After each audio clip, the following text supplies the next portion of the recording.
When a poet writes a poem, I often wonder to myself, are they writing it for the world, or are they writing poetry for a more personal audience? The poet of my choice is Maya Angelou. I think mostly because of her style, her flair, and the way in which she reaches every listener or reader. From my days in junior high school, the very first time I read The Caged Bird, I can remember the effect it had on me. To think for a moment of the representation of a cage, a bird, and tied feet, I realized that I was very fortunate to be where I was, and that I would do everything in my power to help bring about change. My second poem is called Amazing Peace, a Christmas poem. Maya's poem written, in my eyes, to perfection. This was written back in 2005 for the White House tree lighting ceremony. We need to put everything aside for the sake of peace. Whether we are Christian, Muslim, Jew, or any other denomination, it should all be about peace. Caged Bird. A free bird leaps on the back of the wind and floats downstream till the current ends, and dips his wings in the orange-ray sun, and dares to claim the sky. But a bird that stalks down from his narrow cage can seldom see through his bars of rage. His wings are clipped and his feet are tied, so he opens his throat to sing. The caged bird sings with a fearful trill of things unknown but longed for still, and his tune is heard on a distant hill, for the caged bird sings of freedom. The free bird thinks of another breeze, and the trade winds soft through the sighing trees, and the fat worms waiting on a dawn-bright lawn, and he names the sky his own. But a caged bird stands on the grave of dreams, for his shadow shouts on a nightmare scream. His wings are clipped and his feet are tied, so he opens his throat to sing.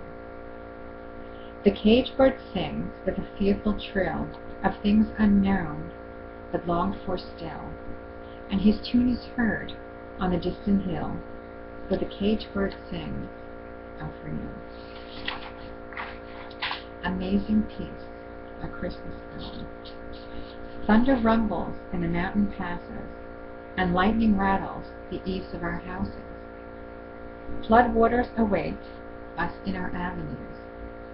Snow falls upon snow to avalanche. Over unprotected villages, the sky slips low and gray and threatening. We question ourselves. What have we done so to affront nature? We worry God. Are you there? Are you really there?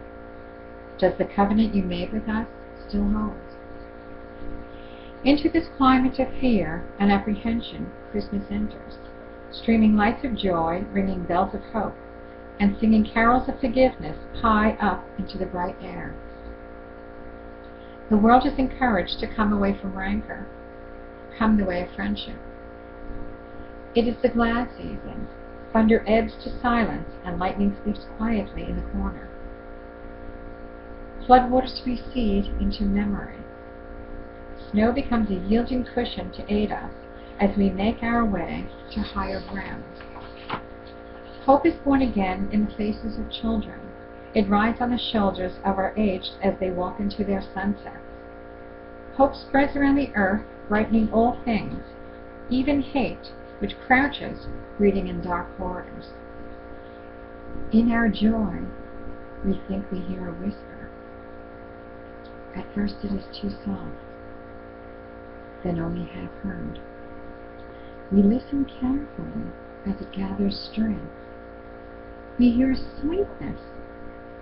The word is peace. It is loud now. It is louder. Louder than the explosion of bombs. We tremble at the sound and are thrilled by its presence. It is just what we have hungered for.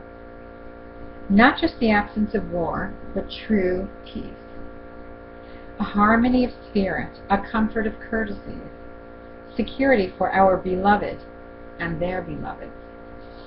We clap hands and welcome the peace of Christmas. We beckon the good season to wait a while with us. We, Baptists and Buddhists, Methodists and Muslims, Say, come, peace. Come and fill us and our worlds with your majesty. We, the Jew and the Jainist, the Catholic and the Confucian, implore you to stay a while with us. This way we may learn, by your shimmering light, how to look beyond complexion and see community. It is Christmas time. It's a time of halting the hate. On this platform of peace we can create a language to translate ourselves to ourselves and to each other. At this holy instant we celebrate the birth of Jesus Christ. In this great religion of the world, we jubilate the precious advent of trust. We shout with glorious tongues at the coming of hope.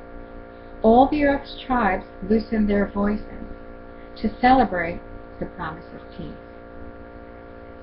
We, angels and mortals, believers and non-believers, look heavenward and speak the word out loud. Peace. We look at the world and speak the word aloud.